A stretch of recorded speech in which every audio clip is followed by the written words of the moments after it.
Hoy vamos a hablar de un tema que no suele ser tan fácil de comprender para la mayoría de las personas, para mí, por ejemplo, por lo que resulta provechoso escuchar la voz de un experto, especialmente ahora cuando el problema de la pandemia del COVID-19 ha, desarticulado los sistemas económicos de todo el mundo. Estamos aquí con el economista Roberto Chang. Muchas gracias por estar con nosotros. Gracias por la invitación. Es un placer. Profesor, ¿se pudo prever con anticipación la actual crisis económica causada por la pandemia del COVID-19? ¿Ha habido antecedentes y ha habido indicios en el pasado que pudieron predecir lo que pasaría? Bueno, sí y no. Es decir, de hecho, por ejemplo, si uno mira el World Development Report del 2014 del Banco Mundial, ese reporte ya tenía una descripción de los riesgos a los cuales estaba sujeto la economía mundial. Y uno de los riesgos, por ejemplo, era una pandemia de tipo mundial. De hecho, hay una página dedicada a esa posibilidad y a las medidas que supuestamente deberíamos haber tomado para prepararnos para esa eventualidad, ¿no? Es decir, ese tipo de estudios se han referido a otras pandemias anteriores en el mundo, lo que, por ejemplo, todos en estos momentos recordamos es la pandemia de la gripe española de hace 100 años, que mató muchísima gente, ¿no? Pero también en los últimos años, desde los años 2000, ha habido brotes que no se generalizaron mundialmente, ¿no? Como la gripe aviar, ¿no? También el SARS, ¿no? Entonces, de hecho, por ejemplo, también el gobierno de Obama, la administración de Obama en los Estados Unidos, había tomado conciencia de esto y había organizado un grupo en la Casa Blanca que supuestamente se iba a encargar de hacer preparativos para este tipo de situación y había dejado, de hecho, un libro, un manual de cómo el gobierno debería haber reaccionado con esto. Entonces, sí, digamos, hubo mucha gente que avisó que esto podía suceder, que avisoró que esto podía haber tenido una consecuencia económica muy importante y que advirtió que si no tomábamos los preparativos correspondientes, entonces el impacto económico iba a ser muy grande. Desgraciadamente, por una serie de razones, digamos, no se ha actuado, o en el caso de la administración Trump en los Estados Unidos, esos esfuerzos se desandaron, se destruyeron. Por ejemplo, se cerró el grupo de la Casa Blanca que supuestamente hubiera estado a cargo de la respuesta, ¿no? Porque Trump dijo que era una pérdida de tiempo y de dinero para los Estados Unidos. Entonces, ha habido muchos errores, ¿no? Algunos de ellos son comprensibles, otros de ellos básicamente se deben a las idas y venidas políticas que hemos experimentado en el mundo. Profesor, yo no sé, no soy un experto y por eso me permito hacer a veces comparaciones que a lo mejor son horribles. Para mí la economía es como los caracoles, es decir, el dinero es como un caracol, deja rastro. Y por eso le digo, ¿se pueden hacer pronósticos en el ámbito económico en tiempos de pandemia? Lo que puede pasar, o estamos frente a algo totalmente nuevo y no estamos sencillamente preparados. Bueno, hay mucha incertidumbre sobre los pronósticos, pero podemos hacer ciertos pronósticos. Es decir, los modelos epidemiológicos, por ejemplo, de transmisión de virus de pandemias anteriores, tienen bastante éxito en pronosticar, por ejemplo, cuál va a ser el desarrollo de virus como este, ¿no? Básicamente, a veces, digamos, hay mucha incertidumbre en términos de, por ejemplo, en qué momento se va a descubrir una vacuna, en qué momento, por ejemplo, se va a alcanzar lo que se llama la inmunidad de rebaño, por ejemplo.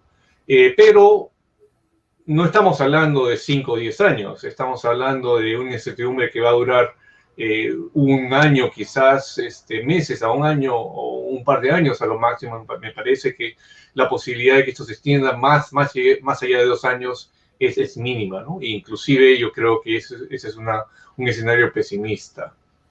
En términos económicos, claro, el impacto económico depende tanto de lo que suceda con respecto a el desarrollo de las vacunas o tratamientos de este virus, por un lado, y por otro lado también de las respuestas económicas de los distintos gobiernos, y en eso yo creo que hay mucho que todavía podemos hacer y que debemos hacer para minimizar el impacto de este problema que empieza, ¿no?, con un problema de salud pública.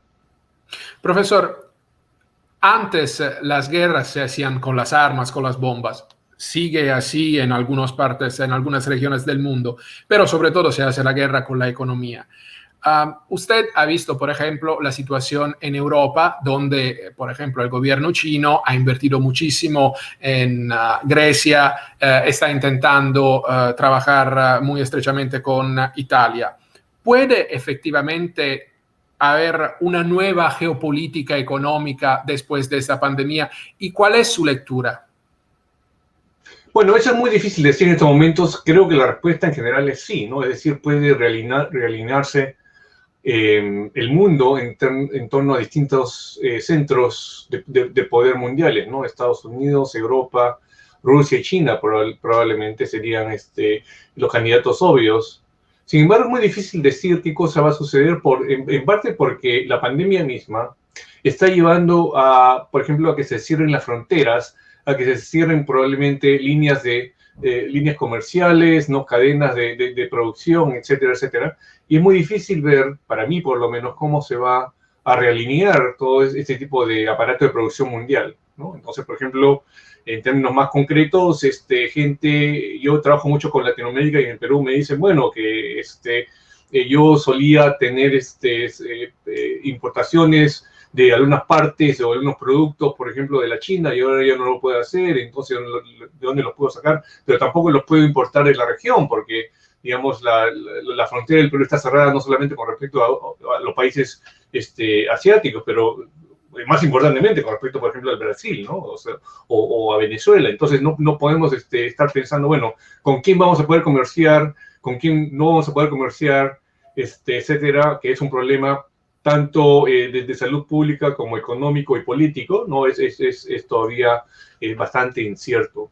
Lo que sí es cierto es que probablemente va a haber un énfasis mucho más grande en tratar de reducir un poco la dependencia en, por ejemplo, cadenas de producción que traten de ir a través de fronteras, ¿no? Va a haber un realineamiento un poco más autárquico, si queremos verlo así, de la producción, y eso probablemente va a tener un impacto importante en algunos casos en el equilibrio político, ¿no? Por ejemplo, en los Estados Unidos. Nosotros estamos muy interesados sobre todo en América Latina, y ya lo entendemos, incluso en Europa tendremos que cerrar el cinturón. Pero el caso de Brasil, por ejemplo, es bastante interesante. Bolsonaro ha hecho aprobar cambios con respecto a los términos de las contrataciones de los trabajadores, reducción de personal, descarga de horas semanales y una reducción de los salarios que llega hasta el 50%. Ahora, este escenario es favorable para la ciudadanía y para también la economía de un país en general y de Brasil, por ejemplo, según usted. Bueno, claramente no es favorable, pero, digamos, no es que necesariamente Bolsonaro haya tenido mejores opciones, ¿no? Es decir, todas estas medidas son reacciones a la necesidad de controlar la transmisión del virus en estos momentos, ¿no? Es decir, por ejemplo, uno de los objetivos más importantes es reducir la circulación de la gente, reducir la posibilidad de que la gente se contagie en sus oficinas, en sus puestos de trabajo, en los mercados, y por eso es que, por ejemplo, muchos países han dado directivas o han tratado de incentivar a que básicamente los trabajadores se queden en sus casas, ¿no? Entonces, por eso hay muchas iniciativas que lo tratan de hacer de distintas maneras. Una de ellas, por ejemplo, es reducir el número de horas que trabaja la gente, tratar de hacer horarios escalonados, tratar de maximizar, por ejemplo, el tipo de tareas que se pueden hacer por internet, etcétera, etcétera. Todo eso va en la misma en la misma dirección. Y no es un desarrollo favorable, ¿no? Es decir, en el sentido en que es lo que tenemos que hacer, sin embargo, para lidiar con este problema, que es un problema muy grande desde el punto de vista de la salud pública y que puede costar muchas vidas, y muchos recursos médicos. El problema que tenemos, por ejemplo, aquí en Francia, en Italia, es que efectivamente usted, yo, podemos trabajar desde casa, por internet, pero hay gente que tiene que salir. Por ejemplo, ¿cuáles serían los pronósticos para los próximos meses con respecto a la tasa de empleo y desempleo a nivel mundial y cómo se percibe esto en América Latina? Y solo por hacer un ejemplo, hoy estuve en un supermercado, las fresas, las naranjas han subido muchísimo y casi son diría yo, un bien de lujo, porque son muy costosas ahora, porque no hay físicamente gente que pueda salir e ir al campo. Bueno, el costo económico en estos momentos es muy grande, ¿no? Es decir, no, pero en eso hay pocas alternativas. O sea, acababa de mirar, por ejemplo, otra vez las proyecciones del Fondo Monetario para fines de año y en los países avanzados, incluyendo Europa y Estados Unidos, el pronóstico es una reducción del Producto Bruto de más del 6%, ¿no? Que me parece a mí que incluso es un poco optimista, ¿no? Es decir, por ejemplo, en los Estados Unidos el desempleo abierto está en aproximadamente 15%. Recuerda que antes de la pandemia el desempleo en Estados Unidos había caído a un nivel de casi 3,5%, es decir, hemos ido de 3,5% a 15% de desempleo en básicamente unas pocas semanas, y hay gente que nos pronostica que la tasa de desempleo va a subir a más del 20%, ¿no? Antes de que empiece a bajar otra vez, ¿no? Esto es inevitable en parte por la estrategia de contención de la pandemia, pero también refleja básicamente que esta estrategia de contención de tratar de implementar medidas de cuarentenas, de distanciamiento social, han tenido un impacto importante tanto en la oferta como en la demanda mundiales, y por tanto va a haber una reducción del nivel de vida, etcétera. Lo que esperamos es que después de que, en términos médicos, que la curva empiece a ir en la otra dirección, ¿no? La economía pueda recuperarse rápidamente, ¿no? Y ese es el desafío a mediano plazo más importante, es decir, cómo asegurar que este problema del COVID-19, que es un problema, esperemos que sea temporal, no se convierte en un problema más persistente y permanente. Es decir, la pregunta es si la recuperación va a ser una recuperación en forma de V o una recuperación en forma de L, es decir, que el desempleo en los Estados Unidos, en Europa y en el resto del mundo, pues va a caer a niveles que han sido los peores desde la Gran Depresión de los años 30, ¿no? Si es que estos niveles se van a mantener muy bajos cuando la pandemia básicamente desaparezca, ¿no? Como problema central. Ese es el desafío. Profesor, aquí en Europa, por ejemplo, usted lo sabe, Alemania y Francia propusieron un plan de 500 billones 500.000 millones de euros. ¿Qué medidas deberían implementar los gobiernos antes el incremento del desempleo a nivel mundial? Es decir, ¿tendremos solo que buscar otro John Maynard Keynes o hay, según usted, otras opciones? Bueno, hay opciones de muchos tipos. Me parece que quizás todavía quedan por explorar, ¿no? Pero en parte la sorpresa sobre la cual estaba preguntando al principio de la entrevista ha sido tal que algunas de las medidas que probablemente funcionarían todavía tenemos dudas acerca de su efectividad, ¿no? Por ejemplo, con mi colega Andrés Velasco de London School of Economics, hemos estado hablando de la importancia de considerar los incentivos que las políticas económicas tienen en el comportamiento de la gente para, por ejemplo, obedecer las directivas de cuarentenas o de distanciamiento social, ¿no? Y ese es un componente importante de la respuesta económica, es decir, un componente que no solamente puede ayudar a mitigar los efectos del virus, pero también puede afectar la tasa de velocidad de la transmisión misma del virus, ¿no? Por ejemplo, en los Estados Unidos sabemos, de hecho, y en todos los países sabemos que un componente muy importante, una variable muy importante de la velocidad y la severidad de la transmisión del virus es si la gente respeta o no las medidas de cuarentenas y distanciamiento social, ¿no?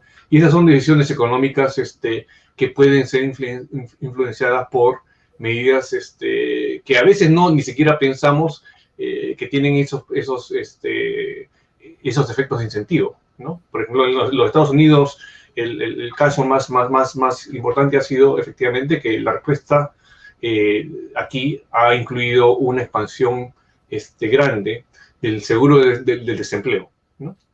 Entonces, digamos, eso probablemente explica por qué el desempleo en Estados Unidos ha subido tan rápidamente. Ha sido en parte porque, digamos, el costo de estar desempleado ha caído, ¿no? Es decir, ha habido estimaciones que salieron la semana pasada de Brookings Institution que decían, bueno, que ahora si la gente se queda desempleada, básicamente el seguro de desempleo cubre más o menos más del 50% del costo, ¿no? Entonces, bueno, la gente dice, bueno, ahora si me quedo en casa, gano la mitad, pero si voy a la oficina, me contagio con más probabilidad, ¿no? Entonces, digamos, mucha gente decide quedarse en casa, que es en parte por lo cual una de las razones de tener este tipo de medidas, ¿no? Tratar de proveer los incentivos necesarios para que la gente efectivamente se contagie menos, ¿no? En este sentido, ¿no? La conversación entre la política económica y los modelos epidemiológicos está todavía en pañales, está recién empezando, ¿no? Y en ese sentido yo creo que hay muchas avenidas que explorar. El programa que me estás mencionando es un programa importante y es un programa muy que puede tener un efecto benéfico muy grande, ¿no? Entonces yo lo veo con muy grandes... Sí, el problema que tenemos aquí es sobre todo político, de falta de confianza de los países del norte hacia los países del sur, porque, por ejemplo, Holanda o Austria no tienen muchísima confianza en la capacidad de los gobiernos de España o de Italia a enfrentarse a una crisis sistémica como esta. Bueno, sí, entiendo ambas posiciones, ¿no? Es decir, los países del sur pueden decir, bueno, necesitamos la ayuda de los países del norte, si queremos decir, los países del norte pueden decir, bueno, pero si le damos, pero no solamente es una cuestión de darles dinero, es una cuestión de implementación también, ¿no? Esta es una situación bastante difícil. Y es más claro, por ejemplo, en los países en desarrollo, ¿no? En la América Latina, por ejemplo, hay países como el Perú, de donde yo soy originalmente, donde el acceso a los recursos financieros no ha sido tanto problema. Es decir, si tú ves, por ejemplo, lo que ha sucedido desde principios de marzo hasta ahora en el Perú, ha sido, no es que no hayan tenido el dinero para ejecutar los programas que podían haber ejecutado, es que han tenido problemas en la ejecución misma. Uno ve, por ejemplo, que en el sector salud la rapidez de ejecución ha sido realmente pobre. Es decir, todavía tenemos que, de los recursos que se les han asignado desde el principio de marzo, al parecer, no se han usado más del 25%, ¿no? En una situación de emergencia. ¿Por qué? Porque, digamos, la pandemia está pasando la factura en términos de lo que realmente significaba el subdesarrollo en nuestro país, ¿no? Es decir, una ausencia de instituciones, de cuadros administrativos para ejecutar un plan de emergencia de esta naturaleza y de esta magnitud, la dificultad de, por ejemplo, organizar el monitoreo, la ejecución, incluso darle, cuando se decidió, por ejemplo, darle ayuda a los sectores más necesitados, ¿no? Eso se hizo de una manera que fue bastante limitada y bastante contraproducente, ¿no? Es decir, no sé si viste que en el Perú el gobierno peruano dijo, bueno, vamos a darle inicialmente por 15 días una cantidad que eran creo que como $200 a las familias más necesitadas, a un tercio de la población. Pero un tercio de la población, digamos, muchos de ellos no tienen acceso ni a internet ni a bancos. Entonces, lo que se hizo al final fue pedirle a la gente que vayan a hacer cola, ¿no? A pedir su pago en ciertos puntos de ciertos bancos, ¿no? Y eso es precisamente lo que no querías hacer, ¿no? Es decir, evitar las aglomeraciones, o sea, por darles la transferencia, básicamente, aumentas la posibilidad de contagio, ¿no? Y eso es una expresión de que simplemente, a pesar de, por ejemplo, el éxito de la economía peruana en los últimos 25 años, pues muchas de las trabas del subdesarrollo todavía persisten. Profesor, una pandemia es muy costosa a nivel económico. Entonces, me gusta mucho hablar con usted porque usted tiene origen peruana, pero es americano, conoce bastante bien la situación en Europa. ¿Qué prioridades deben tomarse desde los gobiernos para atender a los enfermos, fortalecer los sistemas hospitalarios? ¿Cómo puede la economía participar en el fortalecimiento de los hospitales? Porque aquí, por ejemplo, hasta hace un par de meses el gobierno podía efectivamente financiar los hospitales. Ahora la situación frente al tamaño de la pandemia es muy complicada y en Estados Unidos me imagino que es también difícil. Bueno, esa es una pregunta muy difícil para un economista, ¿no? Porque, digamos, los economistas de repente nos vemos en la obligación de estudiar la situación de salud pública y estudiar, por ejemplo, cómo se han construido los modelos epidemiológicos y tratar de dar nuestras propias opiniones al respecto en una situación de emergencia.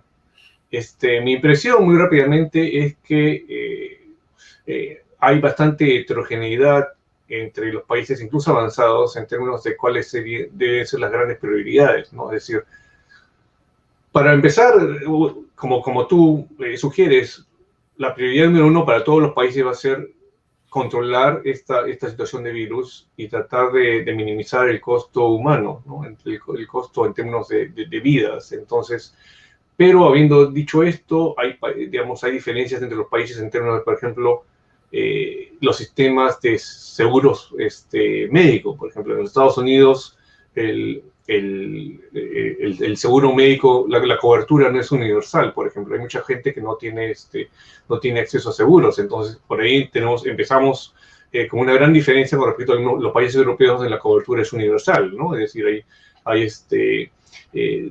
aquí, por ejemplo, cuando uno va al hospital tiene que estarse preocupando, bueno, ¿y quién va a pagar la cuenta al final, ¿no? Sí. En Europa eso es un problema mucho menor. Entonces, la respuesta para Estados Unidos probablemente va a ser ampliar básicamente la cobertura del sistema de salud y tratar de encontrar una forma de financiar esto, ¿no? En Europa eso no es tanto problema porque, digamos, desde ese punto de vista el sistema europeo es mucho más satisfactorio, ¿no?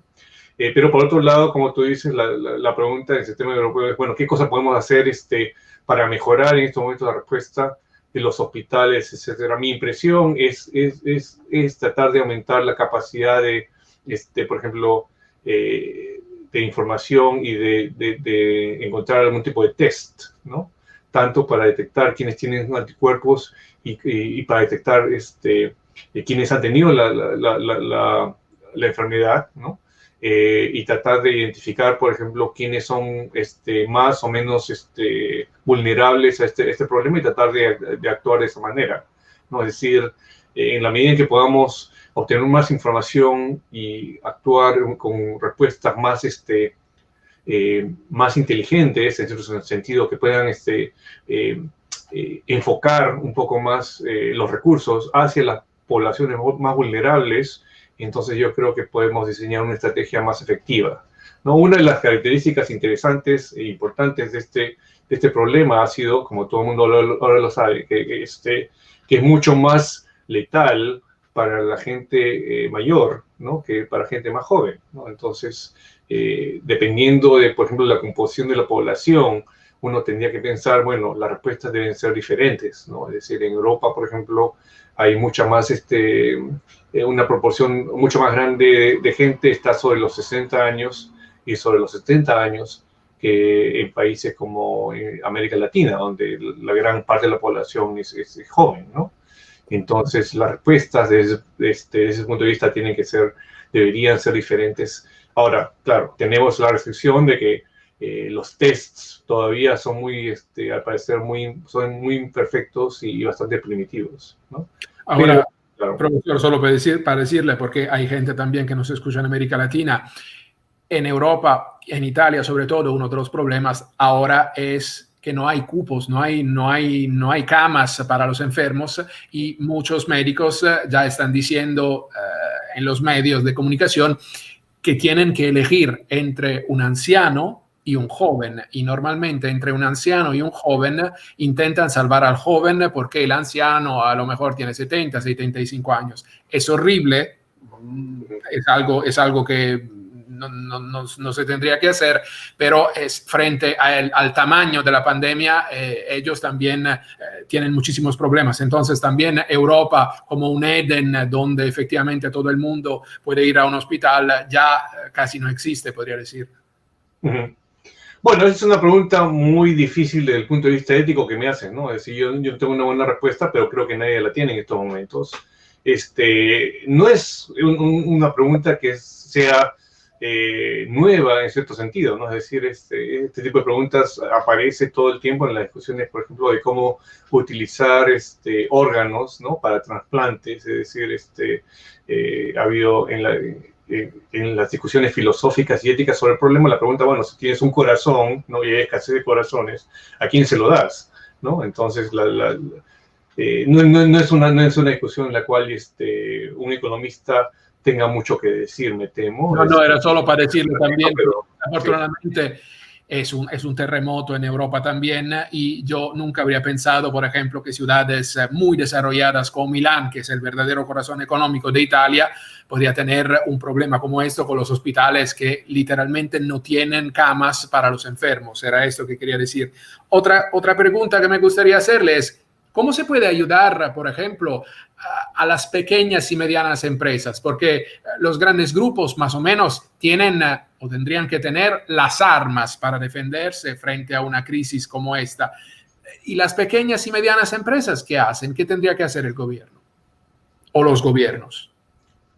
Bueno, este es un terreno en el cual los economistas sí hemos tenido un debate y una contribución importante. Creo que hay un consenso en estos momentos de que en este tipo de situaciones en las cuales esperamos, ¿no? Porque todavía hay bastante incertidumbre sobre esto, pero esperamos que la economía que el problema del virus sea un problema temporal, que hay mucho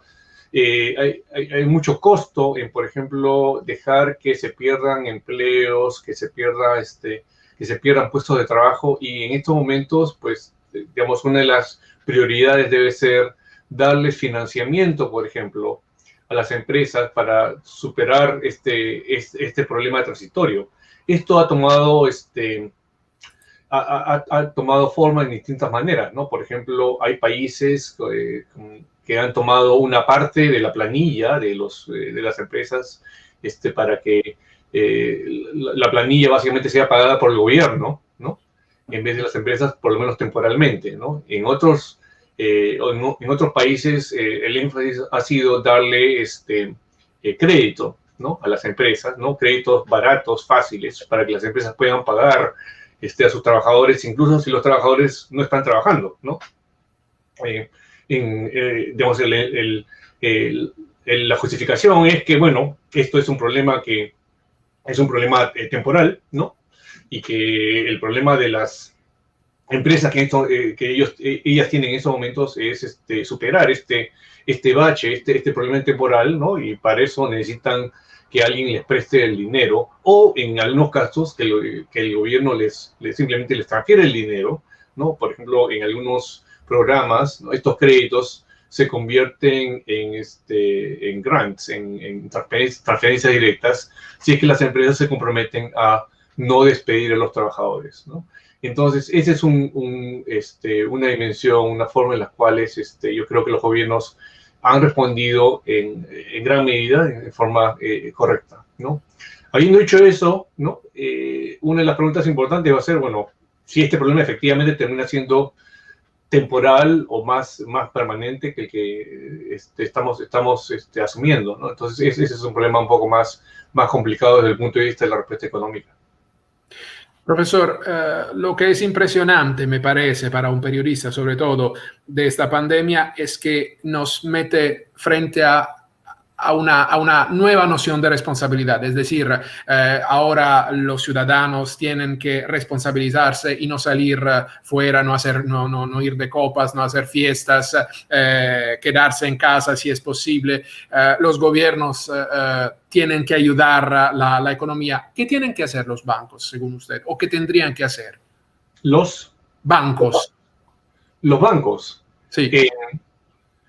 Bueno, tenemos que recordar en estos momentos que en comparación con otras crisis anteriores, y en particular la crisis financiera global de los años 2008-2009, esta crisis no empezó con los bancos, no ha empezado con no ha sido una crisis del sistema financiero. De hecho, si tú miras lo que ha sucedido desde el punto de vista económico, el sistema financiero ha sido bastante robusto, ha respondido de manera bastante fuerte en esta situación. Los bancos en estos momentos pues no son los que han sufrido tanto, ¿no?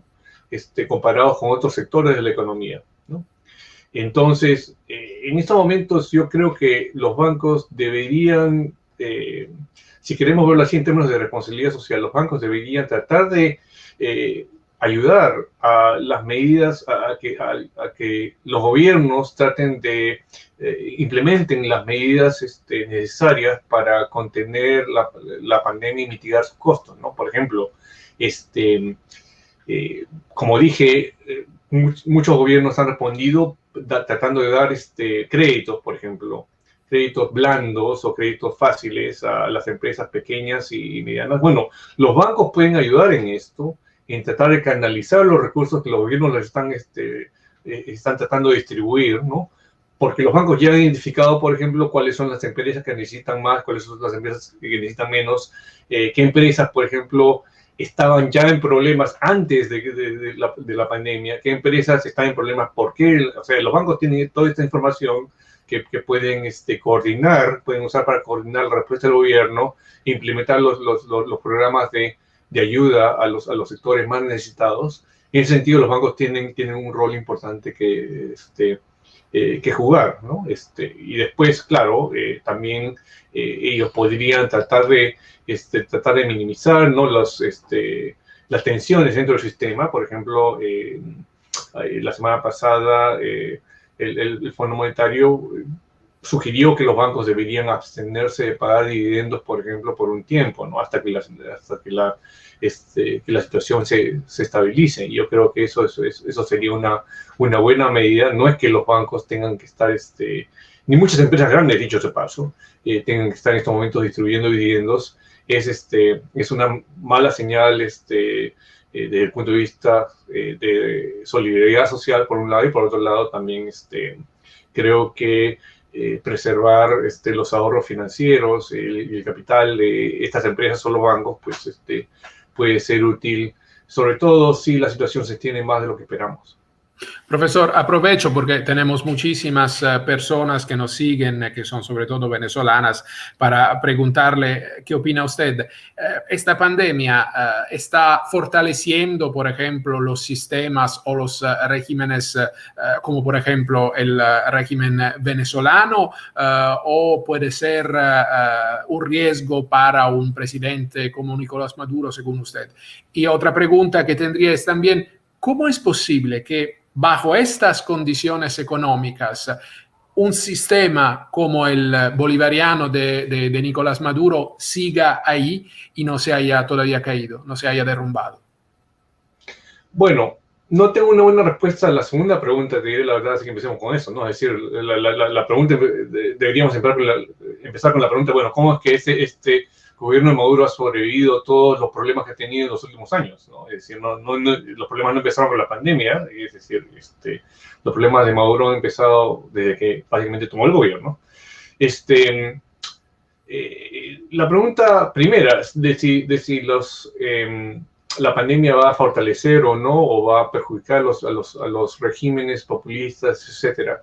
Yo creo que todavía está en veremos, ¿no? Es decir, hay distintas fuerzas. Por ejemplo, una de las fuerzas importantes es que en situaciones de emergencia nacional, los pueblos básicamente tratan de aglutinarse alrededor de sus líderes, ¿no? Eso es claro. Es decir, eso sucede en las guerras, eso sucede en esta situación también, ¿no?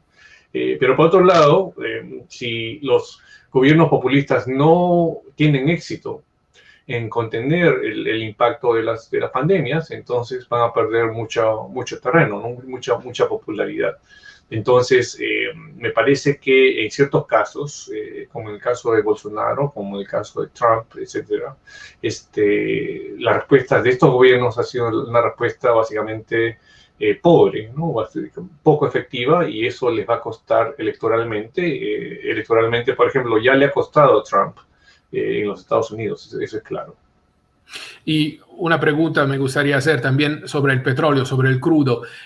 Esta caída, obviamente, el presidente Nicolás Maduro tendrá muchísimos problemas, pero ¿qué representa esta caída del crudo, que normalmente siempre es un valor refugio en general para los inversionistas? ¿Qué puede decirme usted sobre esta situación? Ahora el precio está subiendo poquito a poco, pero sigue muy bajo. Bueno, yo creo que en este sentido la pandemia ha cambiado nuestra percepción, por ejemplo, de las posibilidades en términos de reducir el uso del petróleo, de reducir emisiones, etcétera, la importancia de preocuparse más por el cambio climático, por un lado, y por otro lado también está la posibilidad de que la demanda mundial se reduzca, ¿no? De manera significativa en los años subsecuentes. Entonces, yo creo que las perspectivas para el precio del petróleo, del crudo, son bastante desfavorables. Eso puede cambiar, ¿no? Claro, pero me parece que, digamos, el hecho de que el precio en ciertos momentos de petróleo haya caído, incluso hubo momentos en los cuales los precios de entregas llegaron a niveles negativos, ¿no? Eso es una señal de que el mercado del petróleo va a estar bastante débil, ¿no? En los próximos meses, si no años. Le agradezco muchísimo por esta entrevista y le hago una última pregunta de hombre de la calle, de verdad. ¿Qué se tendría que hacer ahora teniendo con su propio dinero? Es decir, es mejor esperar, invertir, comprar algo especial, como por ejemplo, yo qué sé, oro, o ¿qué se puede hacer, por ejemplo, con el propio dinero ahora si uno tiene un poco de dinero así ahorrado?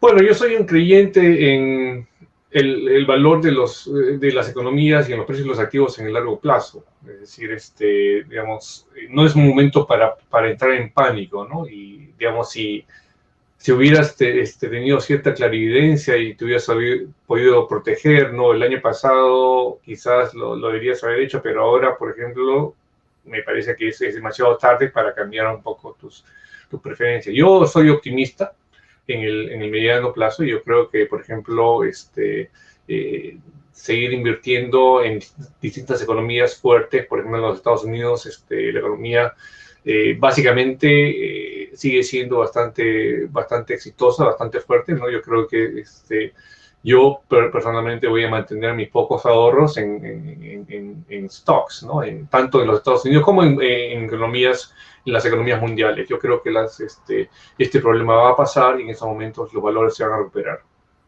Profesor Chang, muchísimas gracias por esta entrevista. Gracias a ti, ha sido un placer.